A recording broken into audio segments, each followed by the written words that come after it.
Things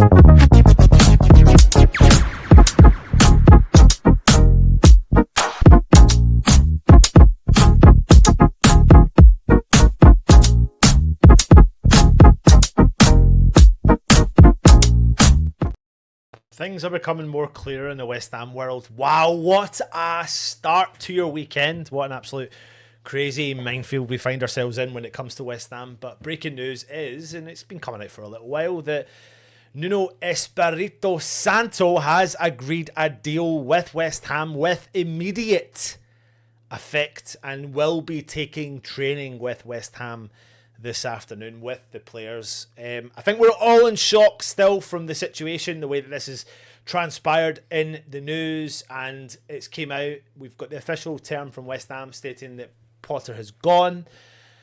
It's not official yet, but all the main kind of people reporting on it are now coming out and saying that Nuno Espirito Santo is officially going to be announced as West Ham's manager in due course, and it will be today, and he will be taking the West Ham training. Mad to think that Potter was allowed to do the press conference yesterday, answering awkward questions. They threw him out to the Wolves, and that is how he was repaid. You know, I can't help but feel really sorry for him, but listen, we've got to move on, and I've got to move on, and we've got to talk about Nuno Espirito Santo, who is looking likely he'll be coming into West Ham. Put your comments in the comments, and we'll have a discussion around it as well. But what should we expect from Nuno tenure as a West Ham manager? That's the next one. Moyes 2.0. Oh, well, sorry, I should say 3.0 because we've had Moyes twice. So I fully expect it to be like that. I fully expect West Ham to have a more pragmatic, structured, defensive mannerism, and then go on a counter-attack. And it's the rinse and repeat. Is it what West Ham fans want? I don't know. Is it what some want? Yeah. Is it what others don't want? No, but we are in a wild predicament, in a wild situation, and we are where we are. And it's just simply not great. It's not great at all. But it looks like Nuno's going to be our man. Let me talk to you a little bit about his style of management. He's disciplined, like I said. He's pragmatic. He's got a counter-attacking approach. He has got an element of flexibility in his tactical approach. Obviously, we've seen that with what he was doing with Nottingham Forest last year. But, yeah, very interesting. He likes that strong defensive foundation, so therefore you'll see a switch in West Ham's tactics probably moving forward, where we will not have high possession. We'll probably lack the high possession. We'll probably be lower on that as well, which will be something that West Ham fans will not want, I suppose. Some won't want. He will want quick transitions from defence to attack, and he'll be ruthless in that approach. Again, we did see that under Nottingham Forest, and he has highlighted that he can get the best out of some of his players as well. Now, he builds his team, like I said, in the strong defensive structure, something we're desperately crying out for. And it's like, instead of like the low block, which is what Moyes was all about and built his thing on there, then it's going to be a kind of mid block, you could say, because he doesn't necessarily sit as deep as what David Moyes would have done. He sits more going there, but I think again it depends on what players he's got there. But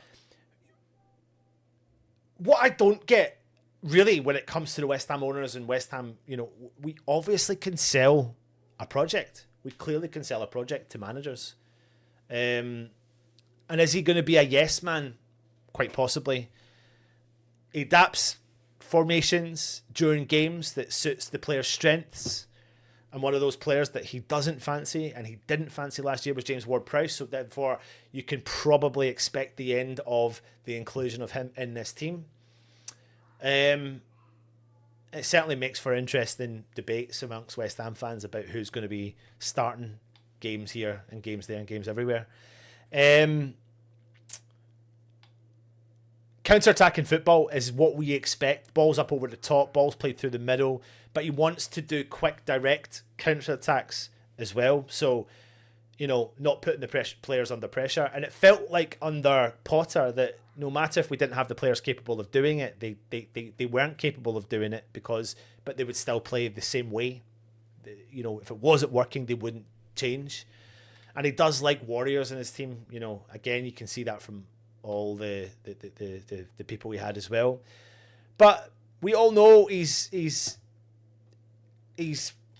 been there, done that, wore the t-shirt with regards to teams he's managed. He's managed Valencia, Porto, Wolves, Spurs, Al-Ittihad, Nottingham Forest, and now look likely it's going to be West Ham as well. During his time at Valencia, it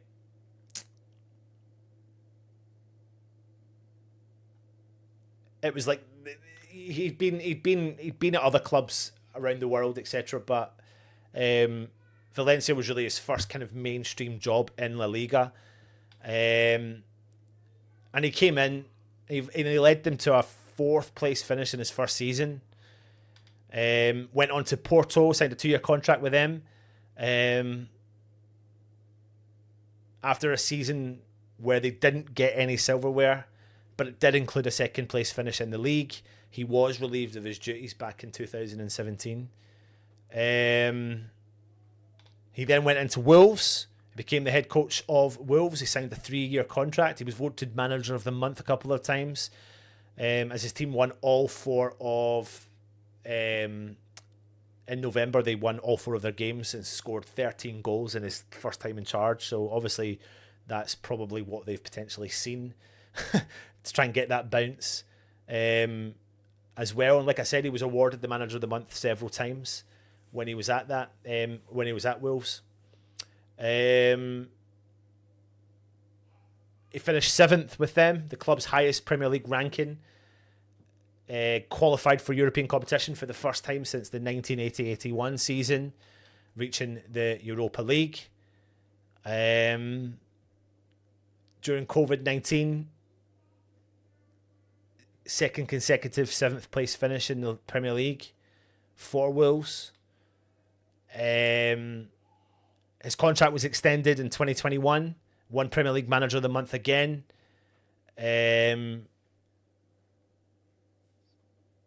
He surpassed Mick McCarthy's time as being the longest serving Wolves head coach in the Premier League era, but in the 21st of May of that year, he was left by mutual consent because we all know that he was off to Spurs. He had a 2-year contract with an option to extend it to a 3rd year. He had 5 losses in 7 matches, which left him 9th in the table, and he was just dismissed after less than 4 months in charge. But we all know that Spurs story is, it is what it is. It's Spursy, isn't it? Off he went to Saudi Arabia and did what he did over there. But really, I suppose, more recently, his time's well known for Nottingham Forest. He came in December of 2023 and he saved them from relegation. He just kept them up in 17th place that season. Pushed them up the table the next year. Qualified them for European football. First time participating in European football in 30 years. Playing expansive, nice football as well. Sacked. Ange Postecoglou comes in at Forest. Comes in at West Ham. It is what it is. Let me jump into the comments. So, Sully, you little scallywag. Not overly impressed with Nuno after his orchestrated sacking for Nottingham Forest, but will keep us up. Just need to see what contract he has. Nuno will be another short-term manager. Can't help but feel like something similar, to be honest with you. I've never felt so lost for words, really, to be honest. All the staff's gone, all Porter staff's gone. So it's going to be a full new team of people coming into the club. Another pool silly pick. The little man needs to be put out into the pasture. What's your guess on Nuno's team Monday? Your guess is as good as mine. I do believe, though, that he'll stay with a back four. Honestly, I wouldn't put it past him to put... Remember, he played his life as a goalkeeper. And he will know the goalkeeper situation really well. So it'd be interesting. I wouldn't be bloody surprised if you see Fabianski in goals, to be honest with you, on Monday. And we all know that he had James Ward-Prowse at Nottingham Forest and he didn't fancy him, so it looks like he'll probably not be there.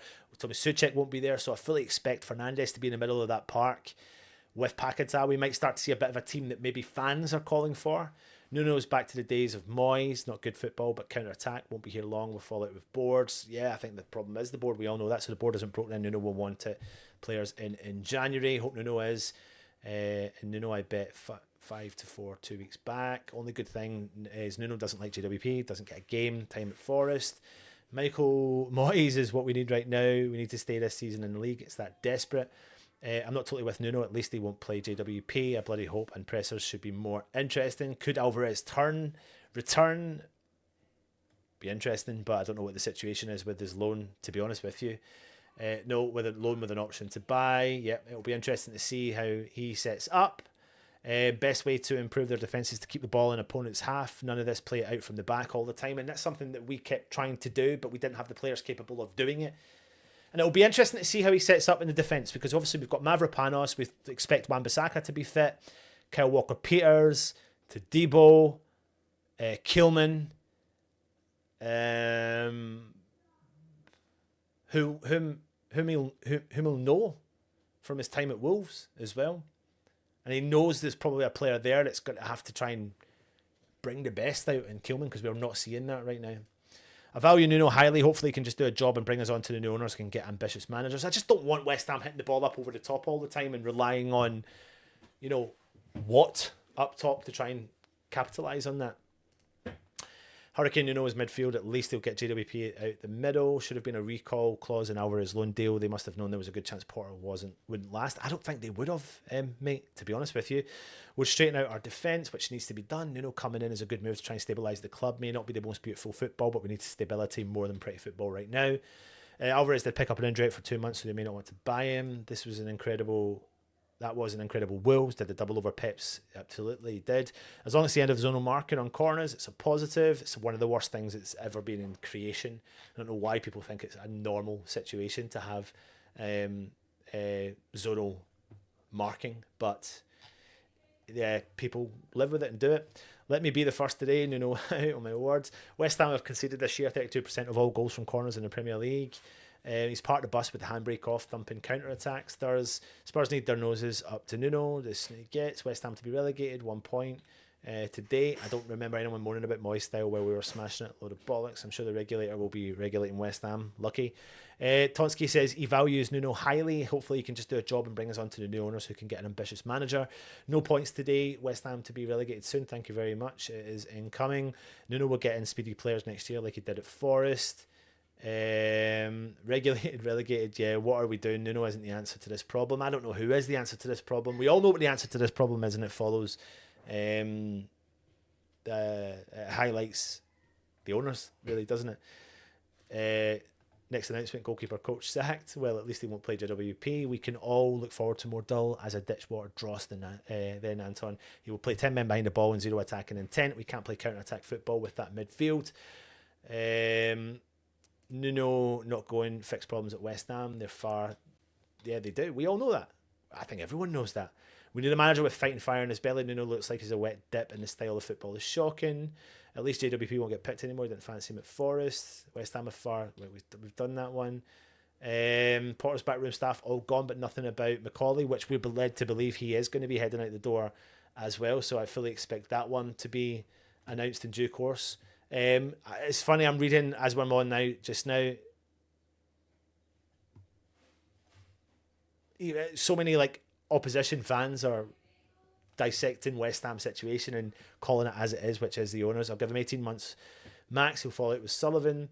That was quick. Noble caretaker manager for Everton game, maybe. No, it looks like it's going to be Nuno. Antonio's we're getting going live. No, I'm not. I am, to be honest with you, because it's all wild, isn't it?